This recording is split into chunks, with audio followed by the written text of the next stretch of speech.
Yes, good evening. Yes, you can't get any more last minute than this, really. Uh, Welcome to Golden Goal TV. So, after tech shenanigans last time, we are back to talk World Cup. This show was not supposed to happen half an hour ago, and half an hour ago it was decided that it's going to happen. So, yeah, you can't get any more last minute than that. I'll blame the snow. Why not blame the weather for all the last minute decisions? Because well, we can. We might get more management members on this show. I don't know. I just kind of put in the link and went, whoever can come along. So yeah, we could get some special guests. Equally, it will be just me potentially and Matt. How are you doing? I'm good, thank you. I'm really put everyone in a bit of a stifle this morning with everything. So just to let everyone know, I've now got a new job working in the evenings, and He's unfortunately, it Jordan means Henderson's personal butler. no, unfortunately not. Otherwise, trays would be smashed every 5 minutes, and he wouldn't have a house that would be very livable in. Um, but let's just say that it is evening work and it's full-time hours, so unfortunately this will be my last show for a while, but I will be trying to support the channel as much as possible whenever I can, and I'm looking forward to it, but at the same time it's come fortunately at the wrong time with everything going on, but it is what it is. But I'm looking forward to the show, even if it is my last one for a while. Looking forward to it. Yes, we'll miss you, Matt. We'll miss you, but we'll see. We'll work things out. We will give you guys updates on what's happening with the channel, because we will be taking a break for Christmas after this World Cup coverage. We will be taking a break, and we will be back in 2023 at some point. So we will keep you guys posted on that on the social media pages, which I will plug at the end of this show. Excuse me. Right. So first things first, we will be talking the World Cup quarterfinals. So the first game I'll go into is now I've only bearing in mind I only watched the extra time and the penalties of this match because I finished work, and even that to me was extremely boring. And I'm talking, of course, Croatia, Brazil. Now, we'll get your thoughts on this game, Matt, because Hmm. I mean, fair enough. Croatia fans probably don't really care how attractive or unattractive the Croatian team football, the Croatia's football is, because they get the results that take them to where they are now. But what do you think of the game? This one was the one that you look at the Brazil squad and you think it's going to be 4 or 5. They're going to steamroll past them. I thought that as well. Even with the preview, I said that I thought Brazil were going to go out and win, especially with their attacking talent, and now especially with uh, so even Dani Alves in the squad, even defensively, they've shown that they are strong enough to be consistently defensively and attacking wise. I just feels odd that a team like Croatia, who don't really have the greatest team in the world, and you've made a nice little remark, which is actually the best remark and best analogy, is that they are the Burnley of international football. To go through, they just all they do is they rely on going to extra time and penalties. So if they can nick one during the first 90 minutes, that's fine. But they just go from there. That team is so old. They're going to be needing crutches for the next World Cup in the US and Mexico and Canada. It's just real odd. When Brazil went 1-0 up, I thought, yes, that's one. Let's go and get another one. But they didn't. And for whatever reason, Brazil decided to sit back. And because they sat back, Croatia went and got that equaliser, and that caused extra time. And as Croatia have done in the past, and we all know it quite well, they just like to sit and wait for penalties. They don't go for it in extra time unless they see an opening, and there was no opening, so they thought, right, okay, we'll play for it for penalties then. It was, I mean, you kind of look at that fixture, and I was listening to Brazilian journalists that morning even say, look, oh, Brazil's going to, sort it in the first 36 minutes and then play extremely boring football. Now, I kind of wish that is what happened, because at least parts of that game would have been interesting. But It was literally they almost made Croatia almost made Burnley look like Bayern Munich at times. I mean, it's like I said, I appreciate that Croatia fans probably couldn't care less what football Croatia play as long as they get to the semi-finals or the finals of competitions. That's fair enough. But it just as a neutral, that game was probably on shock value. Sure, I think brilliant because one of the big favorites, Brazil, knocked out again. It, to someone who people thought they'd knock out quite easily. So on shock value, it had it, but on a game value for a neutral supporter, I'd be honest, it didn't have it for me. When it comes to Brazil, it just shows you, I think, a very clear picture that even having a team full of great players doesn't always mean you're entitled to win things. It's what I've always said within club football and international football. It's the same. Brazil have Richarlison. Brazil have Neymar. They have Thiago Silva. They have, Jesus. Okay, injured currently, but they have plenty of players that are capable of great things. But yet, they couldn't get past Croatia. I mean, as much as I dislike Neymar as a person, what on earth caused Tite to not bring Neymar quicker in the penalty order? And, have someone like Marquinhos end up scoring a decisive penalty. No offense to Marquinhos, but you surely want the first three to be, you'd have Richarlison and Neymar among the first penalty takers for Brazil, followed closely by, say, I don't know, maybe Rafinha, something like that. So that was a bit baffling and it was a bit strange. Brazil knocked out in the end. Could it be Neymar's last World Cup? Could there be another one for him still? I don't know. Possibly. There's still plenty of young Brazilian players who have plenty of potential. So it'd be interesting to see how they do. But Brazil really had a chance there. I mean, as we go on in a minute to talk about the next game, it could have been Brazil-Argentina in the semi-final. I mean, it would have been a tasty fixture. But yeah, not meant to be, unfortunately. Right.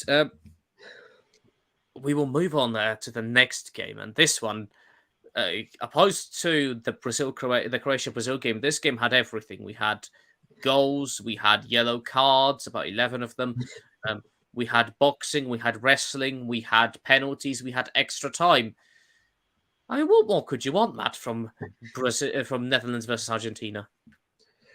You know what was funny about this game is that I think when we all had like our wall charts and trying to do the predictions, we almost had like the Brazil-Argentina. That would be the semi-final as it was. But it was about who would get there. And okay, Brazil went out to Croatia that night, but Argentina did not look, they still don't look as good as people think they are. And especially in that penalty shootout, that they have something that just irks a lot of people. And that's just not from someone who's English and has this lineage of hating Martinez, and from the things that I've heard about Messi behind closed doors, he kind of showed his true colours as well after doing that post-match interview. About I think he was taunting Weghorst afterwards, but that was one of the issues I had with this. But I'll go from Argentina. When Argentina went 2-0 up, they just lost concentration. They didn't know what to do, and for Van Gaal to bring on Weghorst saying, I need a goal and you need one as soon as possible, and Weghorst comes on and scores that goal, gives you a little bit of hope. And then to do it again, it's almost like that's almost the perfect substitute in a way, because he's managed to go on and do something. That free kick will go down as one of the best free kicks in World Cup because of the way it was played. It was played smartly. It wasn't, I'm going to boot this, as we'll probably talk about England further down the line. It was just played smart. And that's the thing, is if you can outsmart the opposition, you're more likely to win, or you can get back into games. And it was great to see, but just during extra time, it just felt like both of them just went, you know what, we'll just pass it around and we won't go for extra time or anything like that. We'll just get to this and go to the penalties. But it has to be said, the referee did not control the game as much as people would have liked. Okay, yellow cards were everywhere. It was entertaining, but the referee, a couple of times there was brawls, and I'm surprised there wasn't any punches thrown, if I'm honest. But it almost felt like the not the Portugal game against, I think it was Germany in 2006. No, sorry, Portugal Netherlands, where it was red cards and yellow cards every 5 minutes. But it's just felt like that was something that was going to end up happening. I don't know exactly what happened, but the Dutch team were provoking the Argentina teams. The referee didn't even say anything during penalties. That's now come about. So it's just bad sportsmanship, but it was entertaining bad sportsmanship, if that makes sense. I think if you look at this game, it was basically bad sportsmanship from both parties, really, and neither Netherlands or Argentina were innocent in that one. Like you said, I think Messi has shown his true side, and for people that have always kind of idolized Messi and always thought, oh, people that dislike him, how can you dislike a player like Messi? I think he explained and showed us all why you can dislike someone like him, who he's so entitled. He can't take it when things don't go his way. I mean, you look at that game, Argentina, they thought they've had it zipped up, sorted. They thought 2-0 up, what could possibly go wrong? That's another thing as well. I'm just thinking back on that game. Messi actually got a yellow card, and he actually got a handball, and that wasn't given. I mean, there was all sorts of decisions there. How there was no red card in that match is still beyond surprising, because there really should have been one. The behavior on the pitch, for a neutral, it was comedy gold. It was brilliant. It was a brilliant game to watch. I couldn't tear my eyes away from it. It was actually quite exciting. And Weghorst, Abdi's boy, scored. Excellent. Well done. Sadly, Netherlands couldn't finish the job, but to say that whether Argentina really deserved to go through, I mean, they were the better team for majority of the game, I have to say, until they went 2-0 up and lost concentration. They pretty much had that game in their pocket. They had that sorted. So I guess just about on the balance on the balance of things, they deserved it. But it was a dirty game, and let's face it, the way the Dutch play football is never going to be easy to deal with as well. So yeah, Argentina through, Netherlands out once again. Don't know how far people expected them to go, really, but quarterfinal I thought was pretty good for them. But Louis van Gaal has left the third spell as manager, and Ronald Koeman has come in for his second, is it? Something like that. The revolving door of the Netherlands national team carries on revolving. So, yeah, there we go. So that's our first semi-final set, Croatia versus Argentina. We will preview that one later and see what happens. We will now move on to the next game. We move on to Saturday, and it has to be said, I think it's going to be a moment in history for, well, I'd say obviously for Morocco fans, sure, because at the end of the day, their team is the first African team to reach the semi-final in, I believe. So yes, you have to. It's going to be a moment in history, but you've also had Ronaldo, not winning anything, not getting his hands on the World Cup, and that potential was going to be his last. So all in all, a game with a huge result that will definitely have a huge mark. What do you think of the game, Matt? It was one of those ones where you have to applaud the defensive capabilities of Morocco. They played smart again, like that. They were aware of the threats of Portugal. They weren't there to just go, okay, we'll sit for this 0-0. They did try and get something out of the game in um in 90 minutes as well as extra time, but they just couldn't break Portugal down. And in the end, they knew that they were going to end up going to penalties. And I think the problem was for Portugal is because they didn't know a lot of these players apart from Hakimi, Ziyech, and a few of the others. They wouldn't know which way they're going to go unless you've done your penalty research.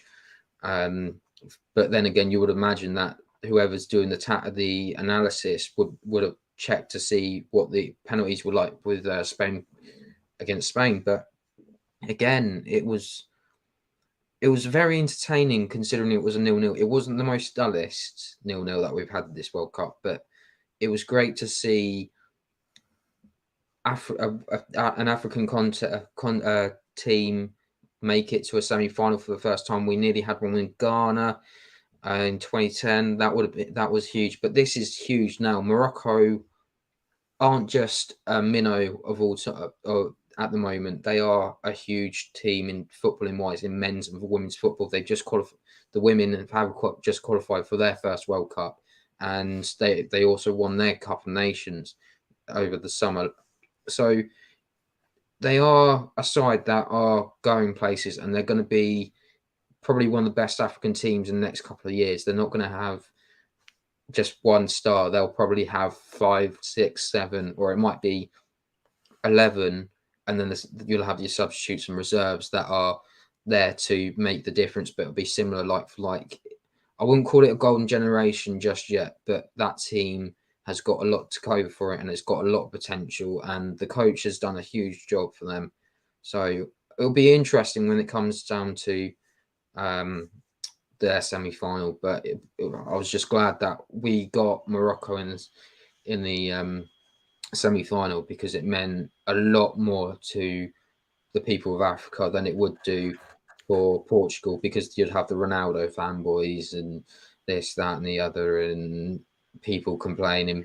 But I think a lot of people will be looking at some of those players in Portugal and go, well, they've done it without Ronaldo now. They'll probably play better, and they'll probably go further without him now, because people will imagine that he is now finished. Yeah, I have to say, we all know it's probably going to be Ronaldo's last World Cup. He might push on to Euros 2024, but World Cup wise, you'd be very surprised to see him there. I mean, for Morocco, it's a fantastic achievement. They have, you had glimpses in the 2018 World Cup where they kind of tried their best in their group when there was Spain, Portugal, and Iran, and they've tried their best in that group. So you had glimpses, but now Morocco, did this. I mean, their games have not been massive thrillers, but the outcomes they had were the big thing, were the big key there. And to me, Morocco have become a team that a lot of people will look up on and kind of go, yeah, you're not going to be that easy as we think. So, and there's some good players. There's Hakimi and there's Ziyech. More players probably from that team will go elsewhere to big clubs, because they've put up kind of their own on-pitch advert sort of thing. Yeah. Even the goalkeeper, is it Bono? Bono, yes, not the one from U2. But yeah, so realistically, it's a great win and a great result for Morocco. Even if they get no further, even if they, the game against France will be their last, and they won't cause another shock. That's still brilliant for them, and that's still a World Cup they can remember, and World Cup that they can work off of to improve. On the Portugal side of things, I think Portugal did okay. They weren't clinical enough. Once again, Ronaldo didn't start. And to me, it just shows that, basically the coach is thinking that, you have to look at Ronaldo not starting. I mean, it worked pretty well. Sure, it was only Switzerland, but it worked pretty well when to start Gonzalo Ramos. He's a great Portugal youngster who Man United are already looking at getting to replace Ronaldo, and you can't blame them because he put himself up out there. So during this World Cup, so if Ronaldo, as ever, he didn't even he behaved typical Ronaldo-esque. Match ended. He didn't even congratulate the Morocco players. I appreciate he was gutted. Don't get me wrong. I appreciate he was gutted that they lost, but as sportsmanship, it would have been nice for him to kind of, even the crappiest congratulations would have been better than just, him not doing any of it. So classy Ronaldo there, but fair play to Morocco. Their World Cup journey carries on. How long for? Realistically, we don't know. Probably not for long, but who can say? Who can say? Because they will play the winners of the last quarterfinal we will discuss. It was England versus France, and I'll let you give your thoughts before we share mine and probably get into a bit of a debate on here. But what are your thoughts?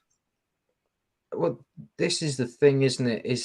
It's typical England now to do so well, and then when it really matters, there's a moment of concentration, there's a lapse, or just something doesn't work. And this is where either the fatigue sets in or the psychology doesn't go in their favour. First of all, when France went 1-0 up, I was like, right, okay, fair enough. It's 1-0. There's still a lot to play for. We can try and get something out of this. And got the penalty. The penalty, then okay, personally, I wouldn't have let Kane take it, but he took it. He scored. Okay, that's fair enough. Then 5 minutes later, we go and concede to Olivier Giroud. Now, we all know what Olivier Giroud does, and we know that how much of a threat he is. What doesn't sit well with me is, again, I do take set pieces quite interestingly, because during World Cup, they are one of the most important ways to score a goal. Works out as 47%, I think, of all goals in a World Cup come from a set piece. So it's very underutilized, but the way that it was used for France, they just managed to get Giroud on the end of it, and he scored. But you have to make sure that you concentrate. You've got to make sure you're picking up your right person. And also you make sure that you go size for size. I don't want to see a Luke Shaw battling a Olivier Giroud in the box, because Luke Shaw's 5'7" and Giroud's 6 foot. It's a mismatch. There's no way he's going to be able to get to the ball in time, and it was just one of those where, and it caused an error. I think one of the problems that he had to do, Southgate had to make a reaction, and the reaction was to bring on Rashford and take Saka off, and bring on Sterling. I don't think that was the right call. I think Saka should have stayed. He was winning free kicks. He was playing really well. He's earned a lot of the plaudits over in France as well, even though they consider him in L'Equipe. He only got a 6.5 match rating out of it. A lot of people have started to see the light, and there is players that they are looking at and going, wow, these guys are going to be world beaters. Even Matt Foden and things like that, they saw that they were threats and they weren't just players. But when it comes to that second penalty, I don't know if it's a penalty, if I'm honest. We've managed to, and the fact that we were given it and Kane stepped up again to take it, I just thought, you're going to miss it. And he goes, if I was honest, that would have been the moment of the tournament. If he turns around and hands it to Marcus Rashford and goes, you know what, correct your error, make this 2-2, let's get to extra time. If you score the winner, you're the hero back home. Unfortunately, he decided to get too greedy because he actually got to the goal scoring record of Wayne Rooney on 53 goals. He saw 54 on his site and he blasted it over. Now, I don't know if you've seen, there's a video of Johnny Wilkinson and Harry Kane having a conversation while he was taking penalties. I imagine this was a couple of years ago, and Johnny Wilkinson's going over how he took the drop goal against Australia in 2003. But basically, he clips it over the bar, and that was basically a like-for-like replica of that. And unfortunately, England are out because of that. And honestly, it's just typical England. And I know a lot of people were heartbroken. I was just sitting there thinking, you know what? I don't feel anything. I don't feel heartbroken. I don't feel miserable. I don't feel like anything. I don't know if it's because I've been watching women's football now and because that's taken more enjoyment. I don't know if watching the women play and winning the Euros has numbed it, but I just don't feel anything. I didn't feel like, okay, well, let's see how we get on in the qualifiers again and see if we can qualify for the next Euros. It was just real odd moment for me. Oh, hello, George. In you come. Ears loading. George, perfect timing. It is still loading. Come on, George. You're in. Come on, George. You want to talk England. Well, George is on his way into the show, so we'll get his view on internet. Go on. Have your say on this. We'll get George's view on the England game. I'll say my points while we'll try and get George in. I have to say, when it comes to this game, it's one thing going out by losing terribly. It's one thing when we went out to Iceland in Euro 2016. It's another when we got knocked out by Croatia in 2018, and then there was that Euros final. But I have to say, we played as a team. We played quite well. I'd say we took the game to the world champions. I mean, let's look at the general point here. We were knocked out by the world champions, the current world champions. I wouldn't say it's embarrassing because we actually a lot of the times took the game to France. Overall, I'd say team played quite well. And to me, going out in this fashion is, well, don't get me wrong, still crap, but at least we got out fighting. So yes, France scored first, not ideal, but that gave us a boost. We conceded, we went a bit more for it. Probably because we knew we had to, but it was what was needed. And we were awarded a penalty. Kane scored it. Kane did that time. He did what he had to do, and you kind of thought, okay, brilliant. We can use that as something to boost us forward. And Giroud scoring, absolutely frustrating that was, but not much we could have done about it. It happened. It's it was a problem. But what can you do? It was. I don't know what's happening. You come and go in for a minute, but sorry, carry on. We'll carry on. We'll see what happens. Hopefully, we can get George in. So that happened, and then obviously came the penalty. The penalty that cost us the game. I think George put a message in the management group. Can you have a look at that while I? Yeah. So it caught that penalty from Harry Kane cost us the game. I think it's hard to say anything else. Now, Harry Kane took the responsibility. I mean, was a bit baffled if he didn't. It caused what it caused, and that's the game. We got out. France will play Morocco in the semi-final. I'll go to a bit more general points. I had some people going on. I listened to football phonies and all that rubbish, and I've had a lot of people saying, it's all Southgate's fault. And sure, I mean, you can't say that Southgate doesn't have some responsibility, because I think the decisions he made during that game, some of them were a bit more baffling than others. Putting on Sterling when he one hasn't really kicked much of a ball because he had to leave the World Cup because of family reasons. But even before that, he hasn't exactly impressed really with what he with his displays on the pitch. So to me, that wouldn't have been the decision I would have taken. So sure, Southgate has taken a few decisions that were a bit confusing, but overall, I think he did his best with the resources he had available. So although Southgate has to take his share of responsibility, I still think Hello, George. he did very well.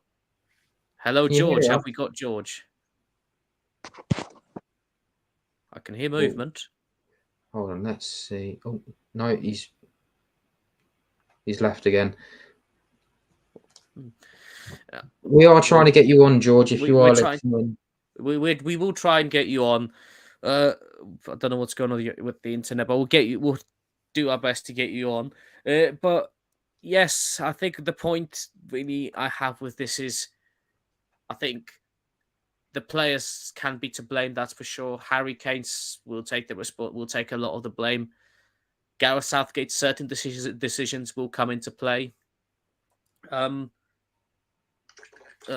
So it's gonna have to be that way. But all I will say is we played well. I don't think we have too much to be ashamed of, in all honesty, because we nearly knocked out the world champions. Nearly, because we didn't in the end, but it was so close. It gives good potential for the future. The question I've got for you, Matt, before we kind of move on to predicting the semi-finals, is: do you think Gareth Southgate should stay on as England manager? What's your thoughts on on Gareth Southgate? I think this is the problem, isn't it? Is that he's at a part. He's in the. Um, he's got till the end of the Euros in 2024. He's got to qualify for it first, but we are trying our best at the moment with the talent that we have. We've got now the tournament experience of a Rashford, who's witnessed a lot of the hurt, who's been there in the biggest moments. You've got a player like Declan Rice and Kevin Phillips. In some of them, it was their first tournament. Some of them, it wasn't. A lot of these players, I'm just looking at now and considering. I think it's your last tournament. I look at someone like a Jordan Pickford and Harry Kane. It is almost like we are at a crossroads now because some of these players, they're not getting any younger, but they need to deliver. And I think Southgate's in too much. A lot of people are split because they want change, but realistically, who's going to want to come in for the job? You've got an Eddie Howe who is currently with Newcastle in their project. You've got someone like Sean Dyche, who I don't think would be a very popular appointment. You would have someone like and Graham Potter, who might be available. Oh, hello, we have a comment. George, sorry about that, guys. Basically, what I was saying was Kane is bottled it. There are some decisions I feel Southgate could have done better at Rashford coming on so late was a big one for me. That's a good point as well. I don't personally, for me, I was hoping that Rashford free kick, if he would have Yeah, done something smart with it instead of going for it, I think he like it would have Weghorst. been interesting to see what would have happened, and I think it's what I like, because what my big problem was with certain England fans is a lot of people just jumped on Southgate instantly because it's easy to blame him, when the reasonable argument is to say, yeah, there's certain things Southgate did wrong, that decisions he could have taken differently, and Harry Kane did the penalty costing us the game. Well, that's just a fact. Unfortunately, There are Some people moments in the say, game, though, well, and some people could say, leave Kane alone. He's only human, and you're sure he is. I'm not disagreeing, but let's we not are. forget there was 3 men in the final that took penalties and were racially abused, whereas Mm. this time around everyone's putting an arm around Kane's shoulder. That doesn't make sense to me. No, and don't get me wrong, he probably did get abuse, but let's face it, it was never going to be racially directed at Harry Kane. It was never going to be, and I'm not here saying any abuse is right. It's not, because Harry Kane did probably get some abuse that was very unreasonable. George has also put, whenever we play anyone decent, we don't win that many games. 4 out of the last 24 against top 10 oppositions is not great. No, And that's no, a good point, actually, looking back on it, and George, because our record against France is not good at all. The last time we played them, I made it on the preview that we have not one of them was a win, a 2-1 win. And then the other times we've lost 3-2 or 2-1. I think I remember that 3-2 game, actually. Last time we ever did win against them in a World Cup was 1982, 2-1. And since then, if you think about previous tournaments, a Euro in 2004 against France, we were winning 1-0, lose that 2-1 from a Zidane free kick and penalty. I think that was the last time we ever faced France in a knockout. 2012, we lost 1-0. I think it kind of says another thing about certain England fans who let kind of things run away with them. You've had people saying, after we beat Wales and Iran, going, "It's coming home." Beat Senegal, "It's coming home. I'm starting to believe it. Oh, I'm not going to be negative, Nigel." And realistically, I've said this to people. I said, at the beginning of the tournament, I said the path will most likely will end up us being picked against France, and that is indeed what happened. Yeah, and I said, think if we can beat the world champions, then sure, bang on about how it's coming home because we knocked out the world champions. But like George said, decent teams seem to be where it falls apart. I think this is going to be a blessing in disguise because essentially we've shown people how to play against the world champions. They are there to be gotten at. They are, and we did. We didn't beat them, but we showed that you can play well against them and cause them a headache, and at least not give them an easy win.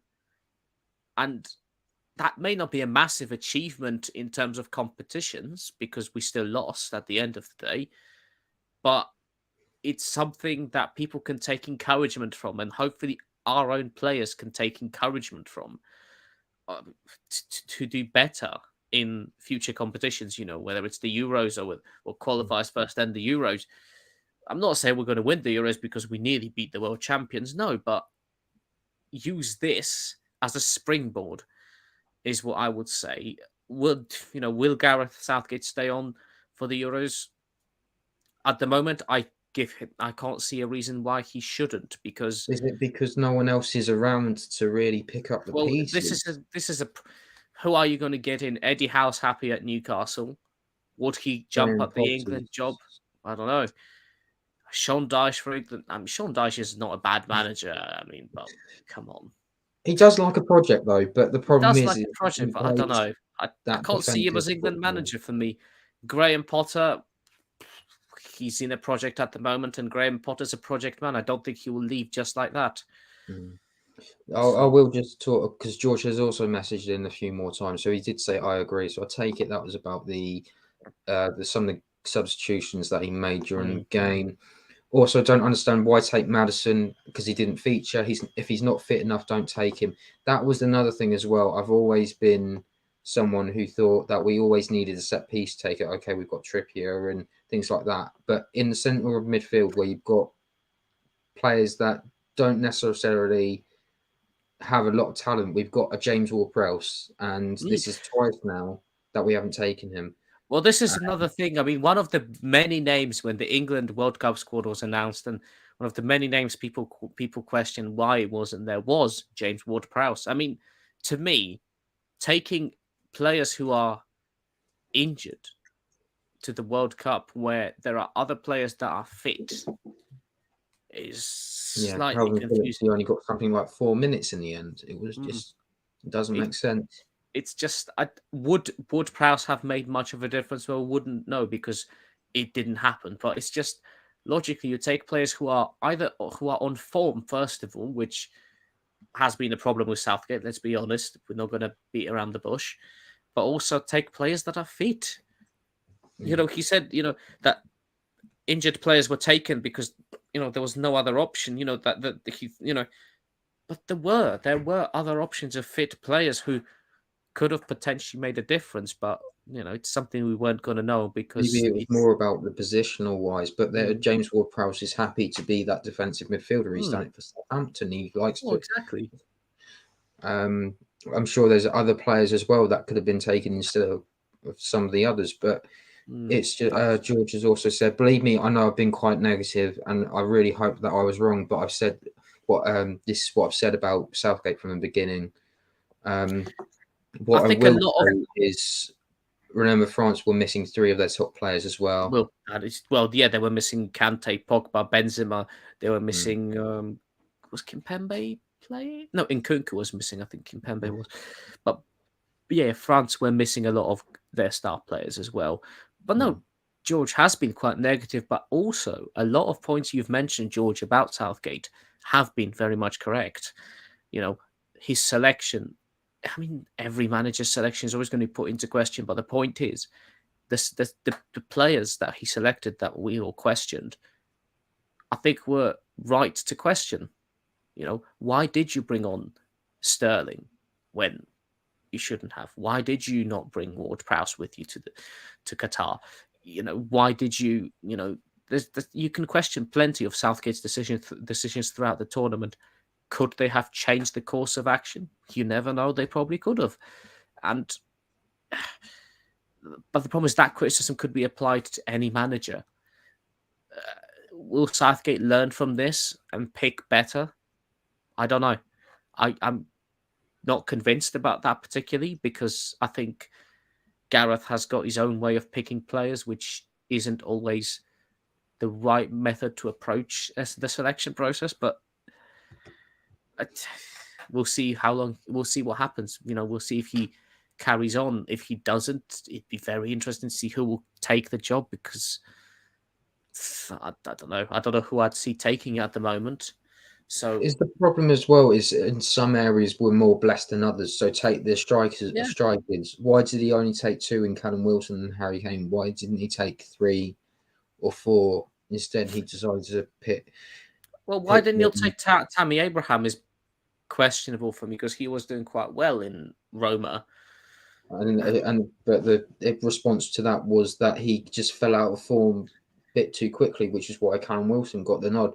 And to be fair to Callum Wilson, he didn't do anything wrong to actually be dropped or anything like that. It was just the fact that obviously Harry Kane was the captain. He's got to be the number 1. But Callum Wilson will probably see this as like well in that France. If he came on in that France game, maybe if you go to a 4-4-2, you might have seen the game a little bit more stretched.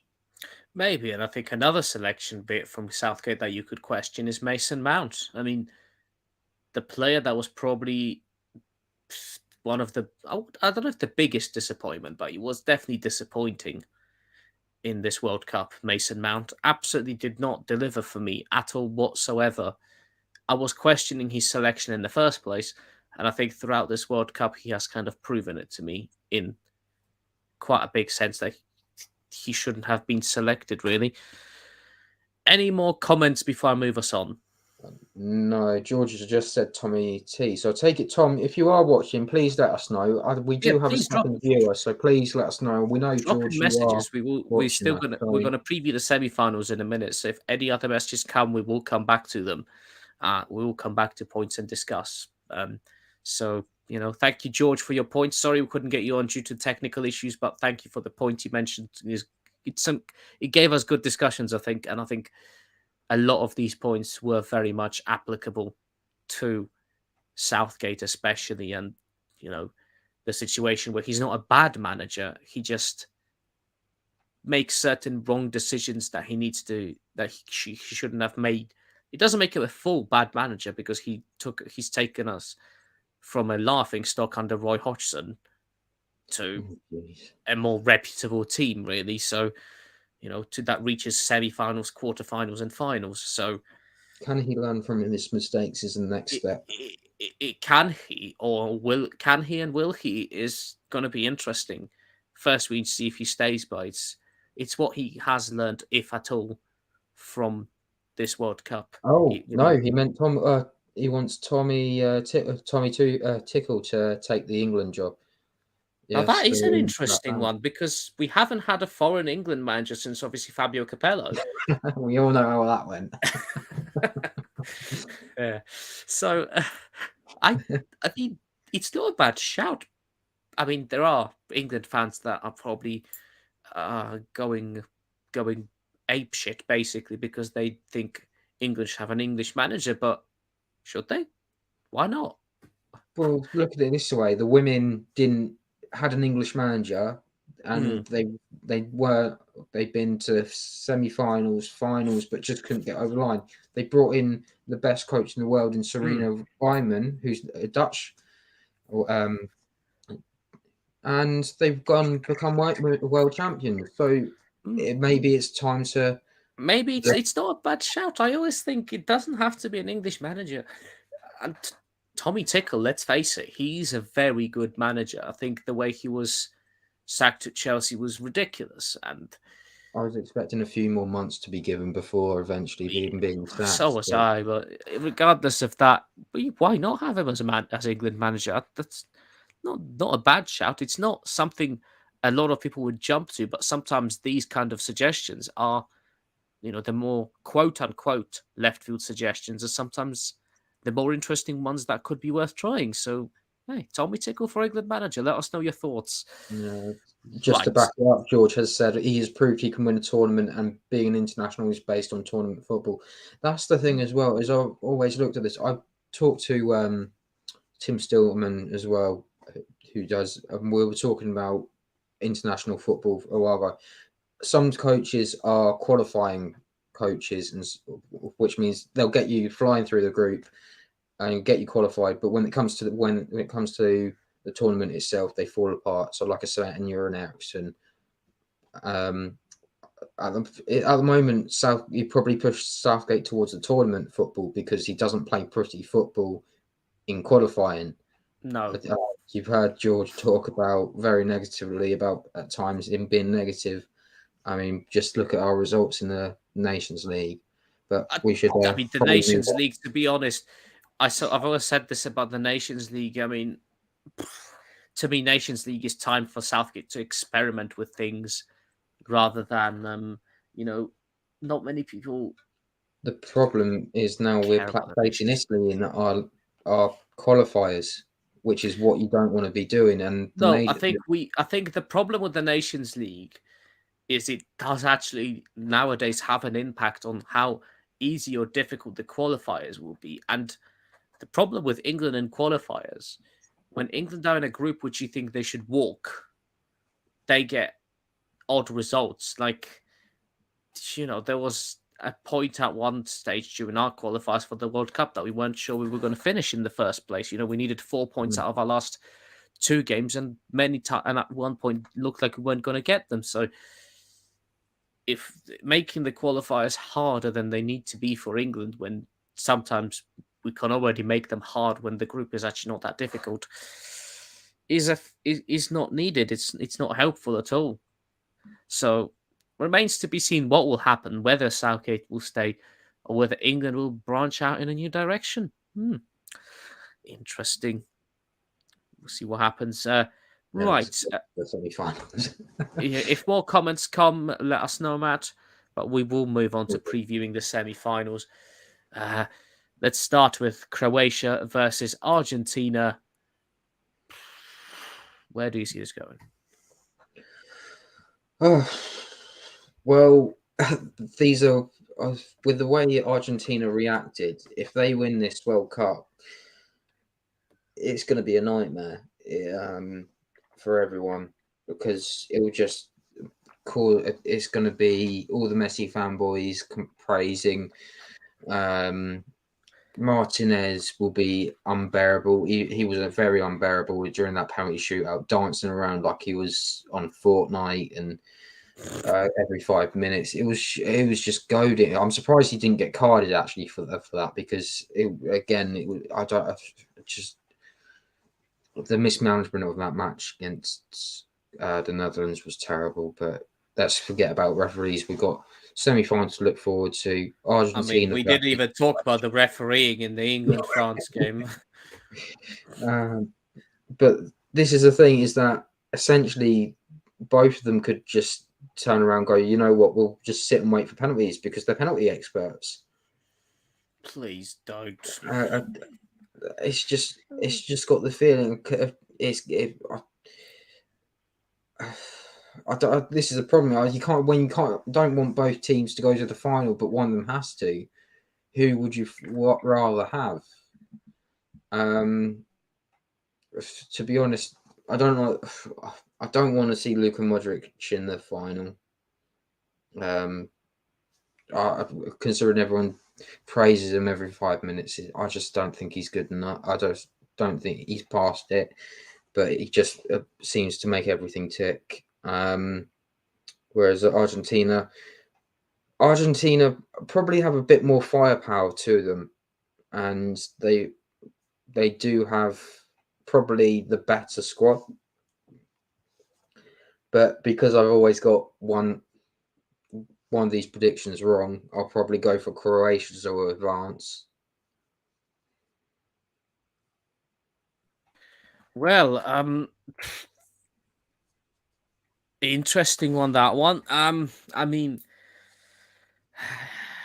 technically, going by my usual standards, I should be rooting for Croatia, really. I'm not a fan of Messi, never have been, and don't really want to see him win anything. But then on the other hand, you've got Croatia, one of the most boring international teams I've seen. They get results, but I'm not a Croatia fan. If I was, I maybe would have had a different opinion. I wouldn't maybe be focusing on the boring level and quality of their football. But I have to on this one. I'd rather see Argentina advance to the final. Don't want to see them win it, no, but I'd like to see them advance to the final and knock out the Burnley of international football for the sake of something a little bit more entertaining. One can only hope. So I'm going to personally pick Argentina to go through. As much as it pains me to say it, Argentina for me to go through to the final. If you had to Next say a one, score, what do you say it would be? Because if I'm honest, I think either a goal wins it or it goes to penalties and just. I'm gonna say 2-1 Argentina in extra time. Could be penalties, could be extra time. Croatia love to take it that, so I wouldn't rule out penalties either. With Croatia, they have in the last 9 games, 8 have gone to extra time. I'd be very surprised if it's won in 90 minutes. So I'm going to say 2-1 Argentina in extra time for me for that one. Right, we will now move on to the next one, which is Morocco versus France. Matt, where do you see this going?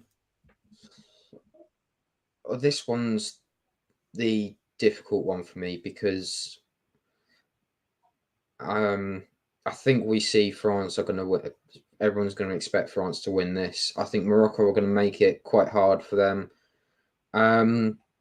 Perhaps France will be the real challenge for Morocco because Spain didn't really have any real strikers. They kind of used all their goals up against Costa Rica in the end, and they've once again they got through on penalties against Portugal. So it's difficult to say, but France have a lot better quality overall than Morocco. It would be huge to have an African team in the final, but I think this is one step too far in the end for our first African team in the semi-finals. But at the very least, they'll have a third playoff spot to play for, and it'll be good for them because it will mean a lot to them. Okay, well, let's. I mean, okay, you've got the world champions, so you've got still the potential of a replay of the last World Cup final. We don't want that. Now, look at it this way: so you could have the underdogs Morocco upsetting France, and we could have Argentina Morocco final, which probably nobody would expect. But if we're looking at what the spectators want to see, let's look at the last time France and Argentina faced each other, shall we, in the World Cup and what it produced. France knocking out Argentina by 4-3 was an absolute thriller. So, as much as I'd rather see Morocco upset France because it would be funny, and I think Morocco would, on a romantic front, deserve to reach the World Cup final. I doubt they'd knock out Argentina. It would be even funnier if they did. But I think, football romance can only be pushed to a certain level before we kind of have to say, okay, I think it has to stop somewhere. So I'm going to have to pick on a realistic basis. I'm probably going to pick France to beat Morocco, and I'm afraid it's going to be a bit more convincing. I'm going to say 3-1 France in 90 minutes, I think. Yeah, I think this one's got 90 minutes all written all over it. I think so. I don't see this going to extra time. I think France have enough to beat Morocco, and I think we will then have, well, what promises, at least on paper, to be a very thrilling World Cup final if the predictions come true of France versus Argentina, which I'd probably root for France, but it would be tough to call. So, yes, these are our predictions for the semi-finals. Hopefully, we'll be able to have a show on Friday where we review the semi-finals and preview the final. We'll keep you posted, so keep an eye on our social media pages. Any comments before I close out, Matt? No, not since George left one. Mm-hmm. Well, thank you, everyone, for watching so far. Thank you, Matt, for producing for us for the last few months. If you guys have been watching, you know that Matt has done a lot of work for us as a producer. He, was doing a lot of it solo producer recently, which originally was never the plan, but he stepped up and you did it. So fair play to you. Hopefully we'll get you back on either as a producer or a contributor at some point. Until then, my friend, all the best. And, you will be around in our WhatsApp group still. And, you can, and our Facebook group with the women's football and stuff. So you will still be around. But, thank you to all of us at Golden Goal TV for the production work you've done. I'm sure you'll be back soon. Yeah, hopefully. And if you are looking to produce or get on the even if you just want a little bit of experience of things that we've done past, things like this podcast, why not start one with your mates or people that you're starting to know online? At the moment, it's an opportunity. It's even though it is classed as a hobby, you're getting to know people from everywhere. I mean, I can't believe that I've only met a few of you compared to everyone else who you all would have met at some point, either at a birthday party or you would have all arranged a night out somewhere. But it's been huge, not just for myself, but for for everyone to be part of this. And I know it's going to be a lot of headaches for the next couple of weeks, but at least you get a break after this, and you go again in January. But hopefully that you can keep on producing content, because it means the world to people to be able to even set up their own podcast and still be going throughout. And the fact that we've got so many people now that want to contribute or we can get on as guests is huge. And fingers crossed that it carries on going.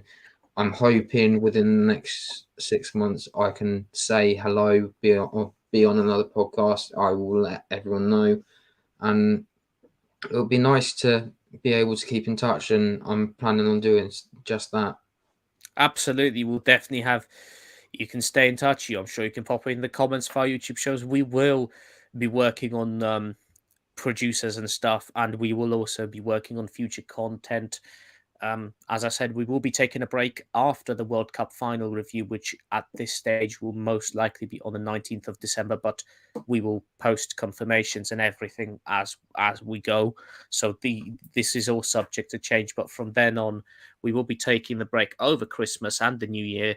We will come back in 2023, but we still have a few shows to hopefully do for the World Cup, and then we'll see after that. So yes, follow us on at Golden Goal TV for updates. We've got the Facebook group where you will be notified about these things. We've got the WhatsApp group if you fancy joining. There's always plenty of chat going on there, so you can always request to join. And of course, we've got the YouTube channel, so please like, comment, share, and subscribe to the channel. Tell your friends, tell everybody, spread the word. We are around, and we want to talk football with the fans. It's the fans is what it's all about. You can also follow us on Twitter individually if you so wish. I mean, I barely post, but you can follow me on at Subsonics UK. That's SUBSONIX UK. And Matt, where can people find you?